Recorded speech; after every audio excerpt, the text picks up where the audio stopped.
सोरा मार कर 750 रुपया भी 800 रुपया भी 850 रुपया भी 850 चंगा वैसे बस दांदा रह जाएगा चंगा 900 रुपया भी 900 साढ़े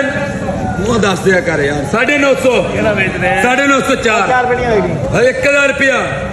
1000 अले तो तेरी कीमत नहीं पूरी हुई 400 तो 700 का किलो पे 1000 रुपया 1000 रुपया भी 1000 रुपया 5500 मार का दूसरे मार के वेला 4200 4000 5500 का मार 1100 रुपया 1100 4 पेटियां 1100 4 पेटियां 1100 4 1100 500 पहले मंदी बिक रही है 1100 1100 सारे को 1100 रुपया 4 अक्कर वाले कला रोजी दे